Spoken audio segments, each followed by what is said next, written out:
Welcome. Thank you for joining us today. My name is Eduardo Griego Gonzales. I'm an Kich, a counter of the days in the tradition of the Ki'iche Maya. Today my presentation is called Ancient Americans and Our Ancestors from the Stars. We'll be learning about our connection to the Pleiades, Chaco Canyon, cacao, and living in the time of the new sun. Before we get started, I'd like to give thanks to my teachers, Tat Jose Coutinho, Kich, and Sacerdotisa Carla Cofino of Antigua, Guatemala. I'd also like to thank my partner and friend, Eileen Meyer, author, teacher, and frequency translator. In addition, I'd like to give thanks to the Pueblo City County Library, Rawlings Branch, Aaron Ramirez, Charlene Garcia Sims, and Michelle Vigil. I'd also like to give thanks to PBS for producing a series called Native America. And one film in particular really had an effect on me called From Caves to Cosmos.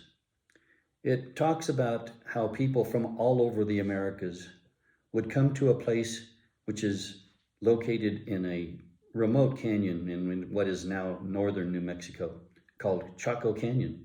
Pueblo Bonito was an ancient skyscraper containing hundreds of rooms and whose walls were carefully aligned to the sun and to the stars. It actually was a part of a large civilization that had 60 to 150,000 people living in the surrounding area. Even though it wasn't considered to be a civilization, we now know that it was. There was a lot of things going on in Chaco Canyon that we're going to talk about, learn a little bit about what was happening there.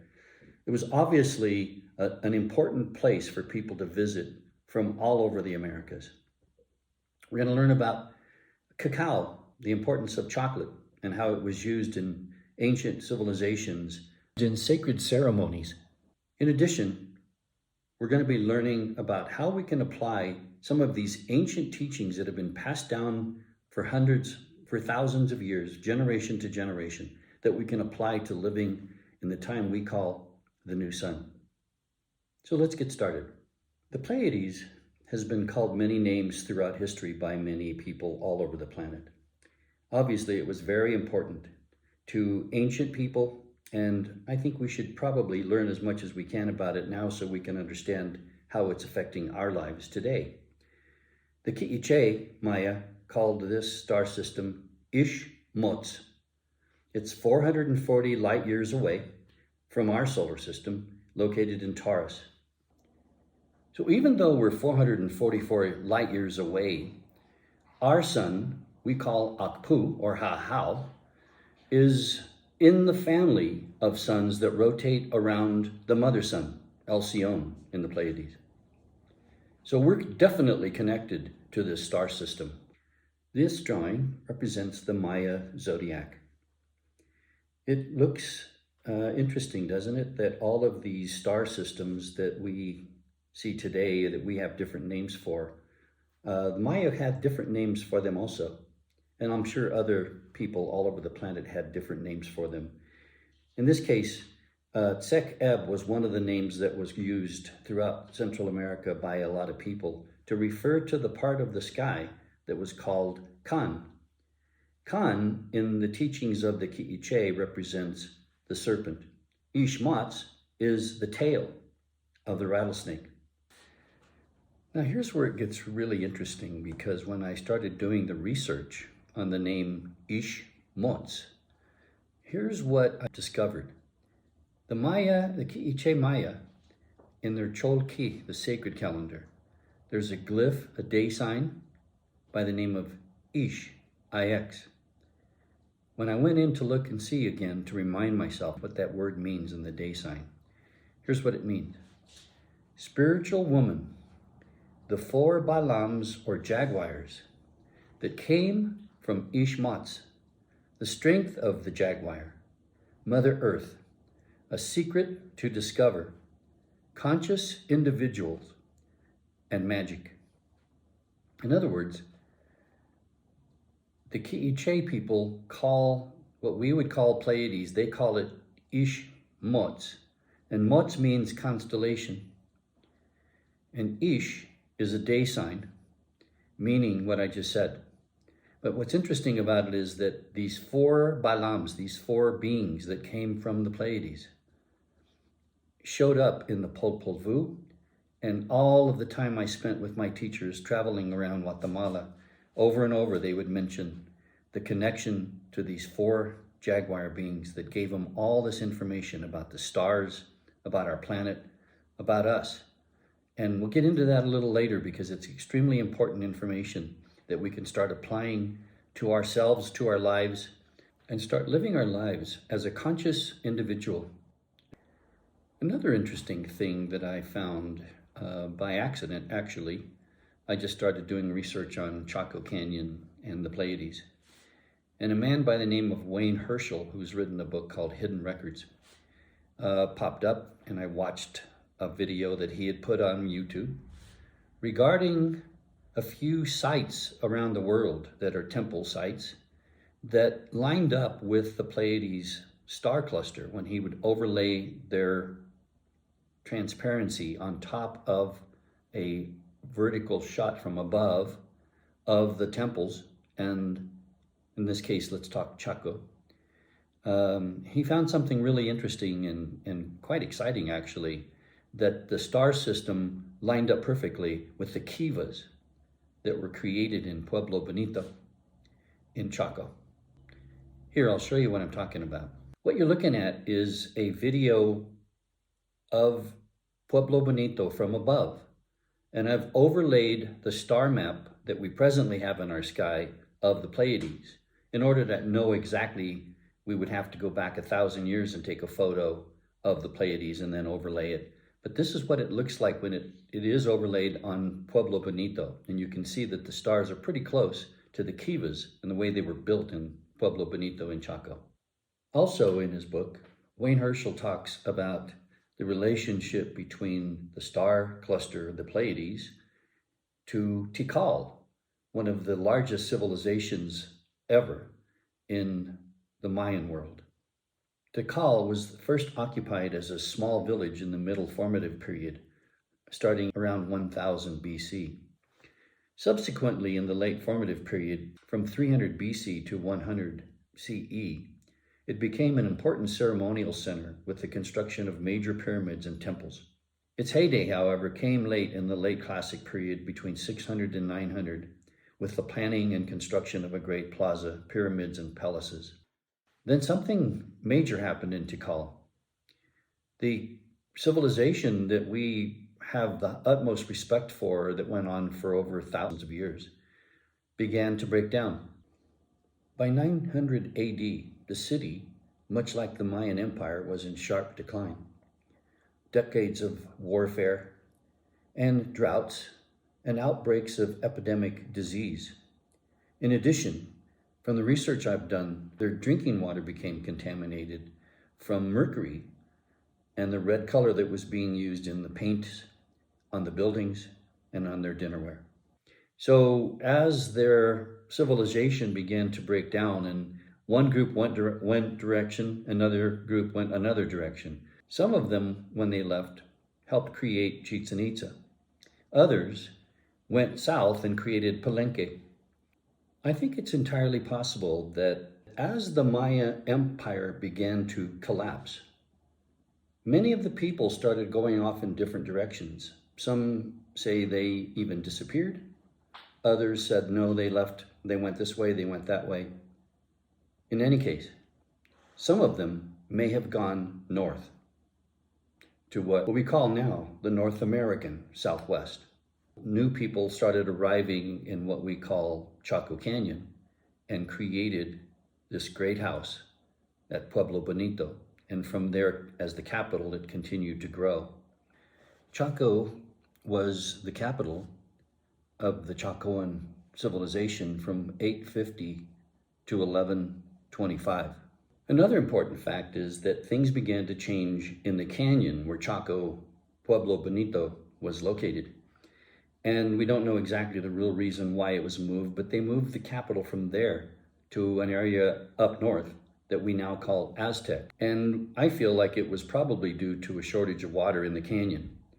And they wanted to be close to water, so they moved near the Animas River, and their civilization continued there. Their capital continued there for many years into the future.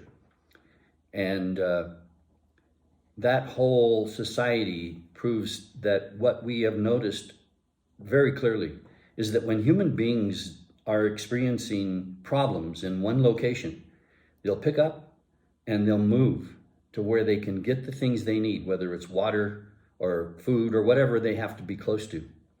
And they do it and continue and actually improve every time they do this.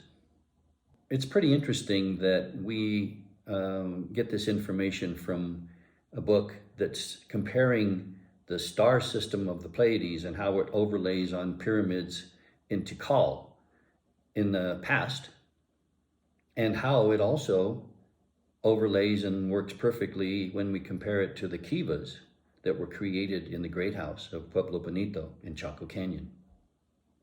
So when we look at that information and analyze it, if in fact people did come and live in Chaco and bring with them their belief system, their teachings, then the next subject we talk about is this tea. And in the Mayan teachings, this tea in the doorway or in the windows represents something really interesting.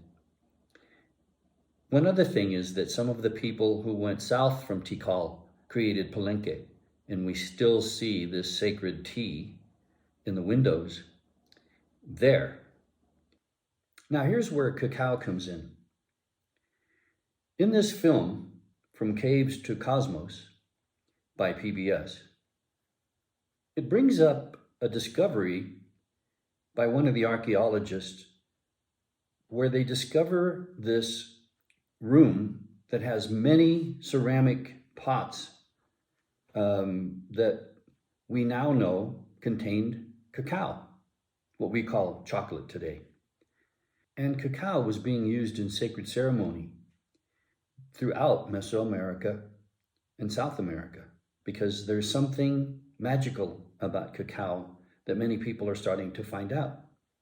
In addition to its medicinal benefits, cacao obviously has something within it that when human beings are consuming it in religious, or let's just call them sacred ceremony, that there's an effect that is a positive effect. And therefore people were doing these ceremonies using cacao as the ingredient that would bring them together.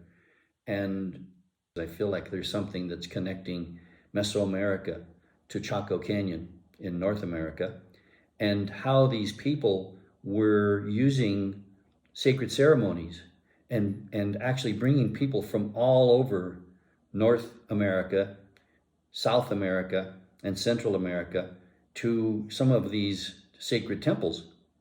And Chaco Canyon becomes one of those places where people would pilgrimage there. How often, we don't know, but obviously often enough to make it worth the people of the Chacoan people to create roads, what we call roads, large pathways, if you will, guiding people to Chaco, to Pueblo Bonito, where these ceremonies were taking place. Moving on to a talk done recently by Dr. Steve Lexon from the University of Colorado about the Southwest. He calls this talk, "The Tea Doors is an Enigma." And he goes throughout the Southwest, of course, starting in Chaco and then moving around to different, what we would call outskirts of Chaco people, the Chaco civilization. He discovers that these tea doors and windows are located in many sites throughout the Southwest, which I find really interesting because that's something I've been talking about recently. This tea that's in the Great House, and a very large tea in both sides of the Casa Rinconada. So when Steve Lexon called this talk, the T door is an enigma. It really seems like it is until you go further south all the way to Peru.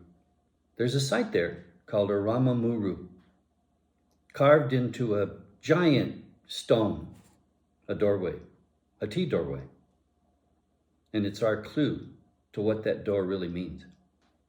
The people in Peru aware of this sacred site say that it's a gateway, a doorway. But where does it go? What is the gateway? Where does it take us? And this is why I feel like this T doorway is extremely important that we've discovered in the Southwest.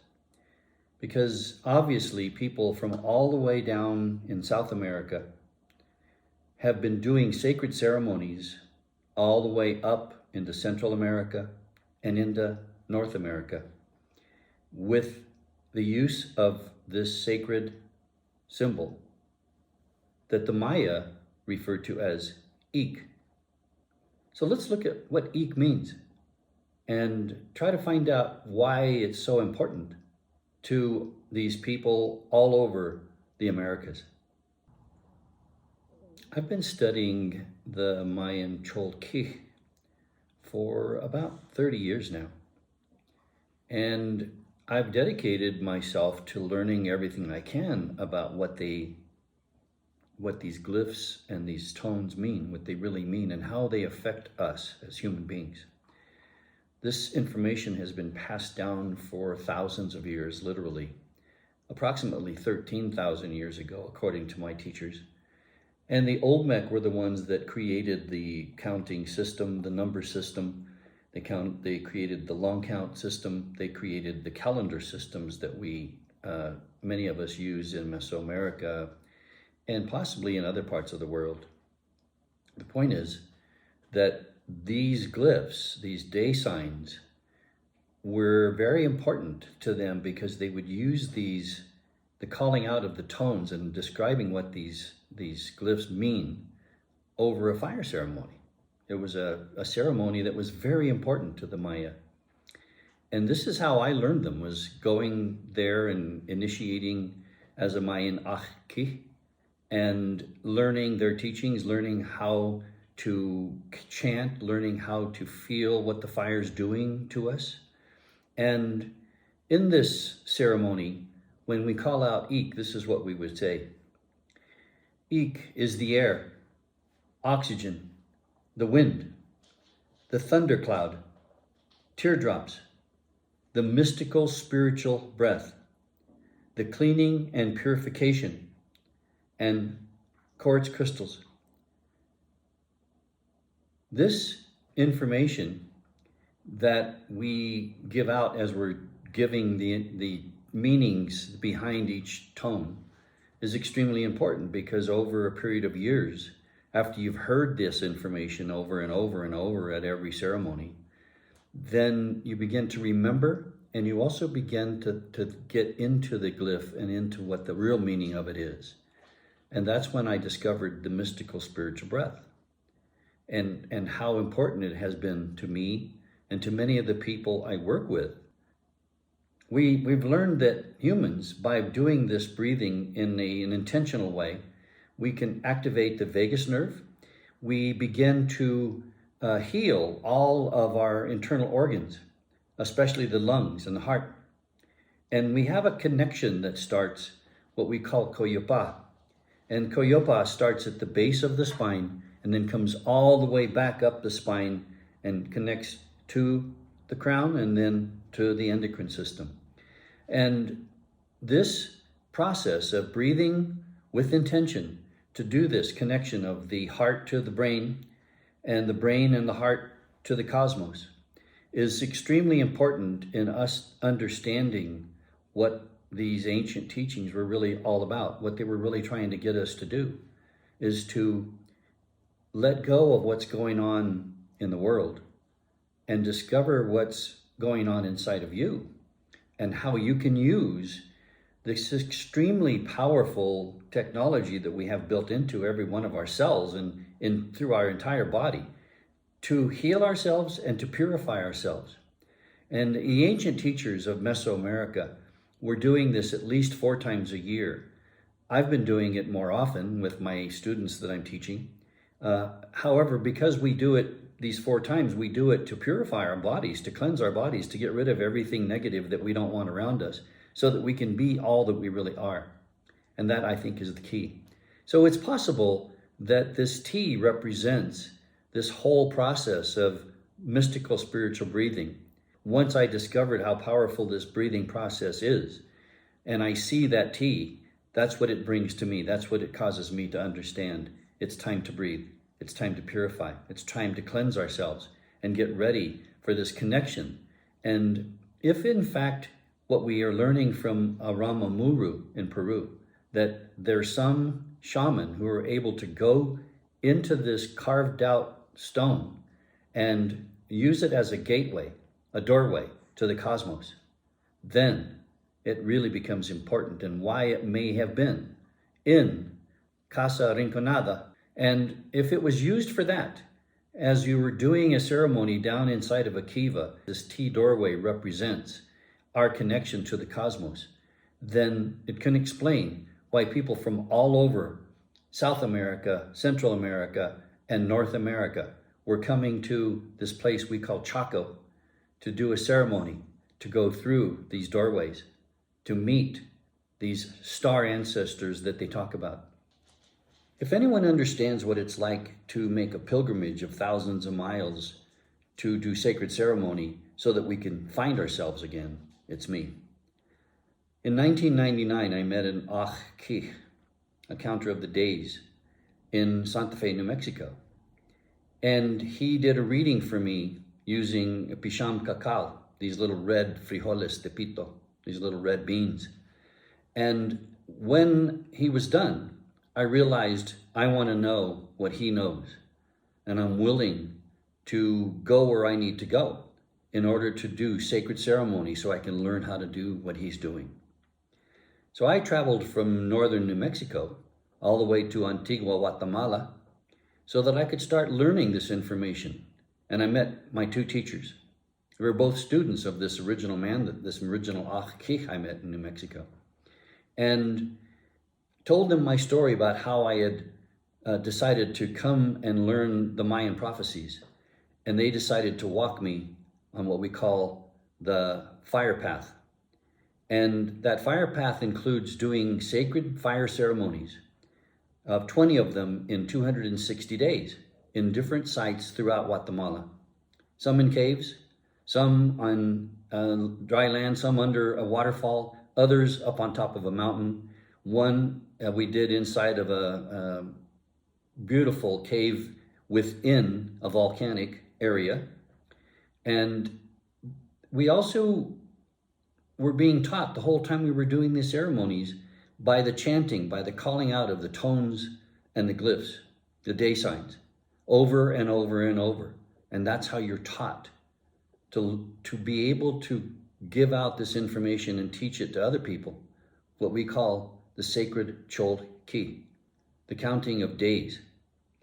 And here I'll show you an example of what I'm talking about. Hay varios dioses y no entienden, Señor, que solo Dios hay uno, el ajao del cielo, el ajao de la tierra, el ajao del agua, el ajao del fuego. Hoy te pido, pues, Padre, que seamos invisibles ante los ojos de todos aquellos que no entienden ni comprenden nuestro camino, el camino que antes caminaron nuestros abuelos y abuelas, derramando sudor, lágrimas y sangre. Venga pues, Canil. Kun Canil, Keeb Canil, Oshit Canil, Kajit Canil, O Canil, Wakit Canil, Ukur Canil, Wasakit Canil, Belejeb Canil, Lajuk Canil, Ulajuk Canil, Kablajuk Canil, Oshlajuk Canil. Venga pues, Canil.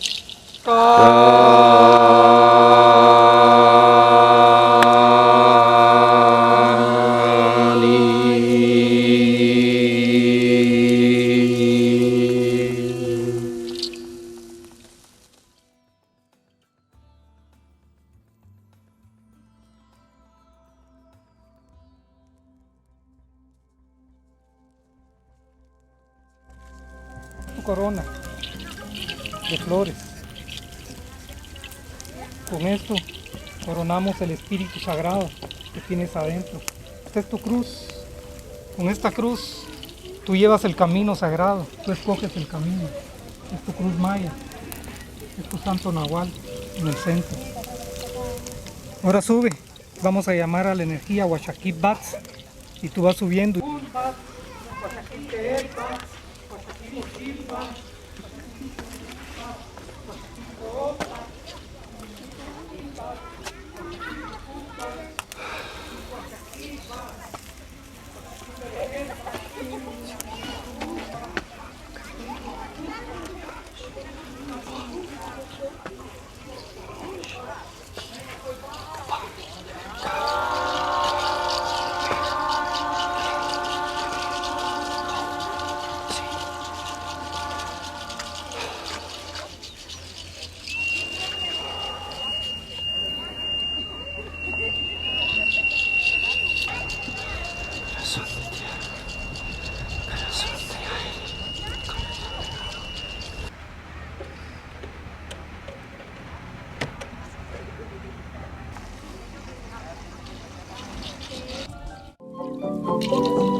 So at the end of that video, you saw us all dancing around the fire. That was initiation day, Washaki Bats on the Cholkech calendar, the sacred calendar, that all of the people who had been walking with Carla and Joselo during that 260-day period were initiated as an Ach-Kich, and it was one of the greatest experiences of my life.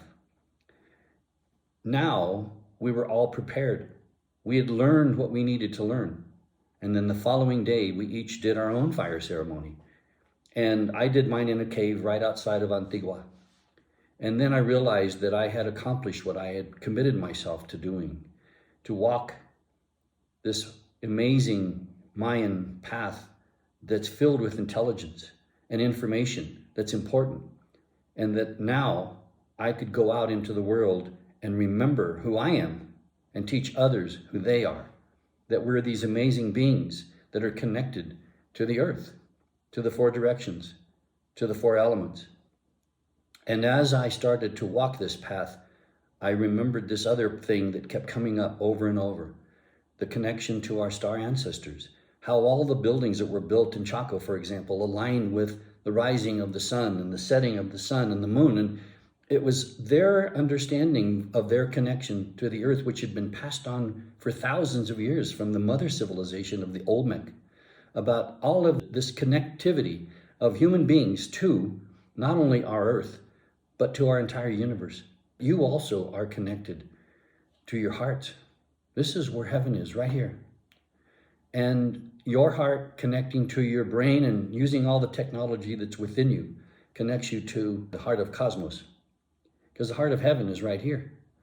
So when we see that we are connected to the center of the earth, to the heart of the cosmos, to the air, to the water, then everything begins to work for us in our lives. And that's what the Cholkech, the sacred calendar, was all about. And that's what it was, how it was brought into our lives through this path that we walked with our teachers. Now, all of us are at this time on earth where we have to choose who we are, remember who we are, and make a choice to choose love or fear. And to remember our connection to our star ancestors, these four beings that came from the Pleiades. We call them Balams.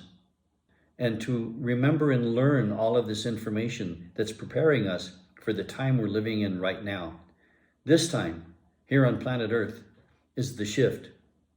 It's when everything is changing. What the Maya say is the use of the 13 number is transformation. When everything is transforming on our planet, including us.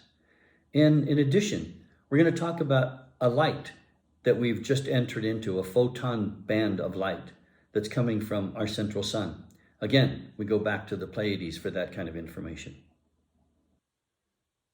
As our planets and moons in our solar system are always rotating around our sun, our solar system is always rotating around our central sun, which is Alcyone in our language. And it's the mother sun that's in the middle of all of the suns that rotate around the Pleiades. And apparently, from what our science world is telling us and from what the ancient people were saying thousands of years ago, that it takes us 25,920 years to make one complete rotation around our central sun. They call that the Great Year. What we are experiencing right now is that we're entering into a band of photon light that is created by Alcyone, by our mother sun. And during that 26,000 year cycle, we go through that photon belt twice. And the last time we went through was about 12,000 years ago. It was right at the end of the last ice age. We came out of it, and now we're entering back into the photon light of Alcyone. Some people that I listen to have said that, in fact, the photon belt does exist and we're already in it as of 2020. Which may be having a big effect on the heating up of the planet. It may be having a big effect on what we're going through. And this light was predicted by the Mayan elders, saying that as we entered into the photon belt, that we would begin to have our DNA changed so that we could start remembering who we really are. And as we remember who we are and our DNA gets changed, then our powers are returned to us, our true powers. And in these ancient teachings we call the Cholkich, there's a lot of information about light and about the sun and about the moon and about how light is what we are, how we are light beings. And as we receive this photon energy from our mother sun, it has a huge effect on us.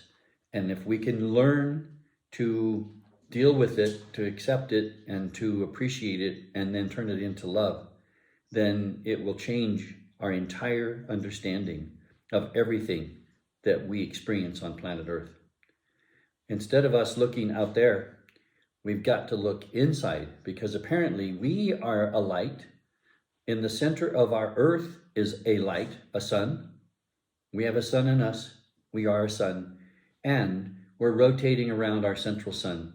So let's keep in mind that there's so much more information that we've forgotten that is now available to us again, and that we are in a time of a major shift, a major change, a transformation, when we can begin to use our true powers. And one of those powers is love.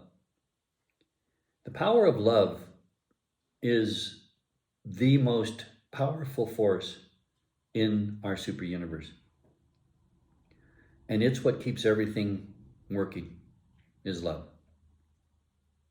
And as we connect our heart to our brain and our brain to the cosmos, then we begin to connect to the field of love that is connected to everything.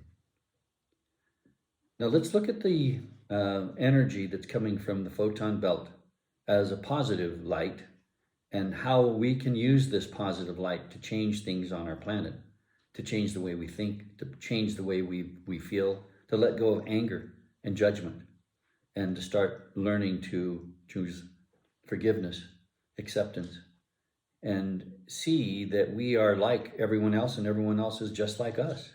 And all we really want is to be loved and appreciated, all of us. So now we're going to go into how the Cholque, the sacred calendar of the Maya, interacts with us human beings, with our bodies, with every aspect of our bodies, with our brain, and especially with our heart. This is the actual sacred calendar, the Cholque, that was discovered in one of the codices called the Madrid Codice. And this is what it looks like. Then we create it into wheels that are turning in order to explain it to young people and to people who want to understand mentally what's happening with the energy of the day and the tone. The Cholque is based on the 260-day period, the 20 and the 13 multiplied. And these days are based on the time that we spend in our mother's womb. This information on the day we're born is very important. And we created into what we call a horoscopo Maya, or a birth chart, that gives us all of this information about the day of the tone of the day, the birth glyph, and all of the information that was happening in the stars and the planets on the day you were born. And the Achkich that was in the village would read this information and explain to the parents what they could expect from their child and what their child could expect as they grew up, for the parents to share with them about things that would be important to them, like their animal spirit, their nawal. We'll learn more as we get into this. But each person on the day they're born has a birth glyph or a day sign and a number, a tone, that corresponds to who you really are. The Maya call this your cosmic identity. Your tone of the day and the day glyph or the day sign together is your cosmic identity. And that, to them, is how they know who you are. And that down the road, as you start to use this in your life, you'll begin to understand more. As a human being, we are all affected by energies, some positive, some negative. Each day of our life is affected by the Cholque, these energies of the day and the glyph. The more you know about these energies, the more you can stay balanced. We have to deal with what the Maya call the 23 enemies, such as fear, greed, lying, hatred, envy, jealousy, etc. And the earth presently is going through major changes. And in order to go through these changes and stay healthy and aware, we must understand our energy and how to keep it balanced. There are 13 major joints in the body. The Maya also know that we have 13 uk-ush. These are actual internal forces, energies that are formed within the body. We call them the hearts or uk-ush. There are also 20 spiritual points that convert force into dynamism. These areas are points which tone and pacify the integrity of the organism. And this is how the glyphs, the day signs, are connected to those uchugas. It's important for us to remember that every day, as we walk on planet Earth, every day in the future, we have energies, positive and negative, all around us. We're creating them and others are creating them. We're receiving information from the universe, from the center of our universe, from our central sun, and from our planet. And we must begin to understand again how to communicate and how to connect all that information. As we walk, remember, the days and the tones all have information about what to do in that day to keep your balance.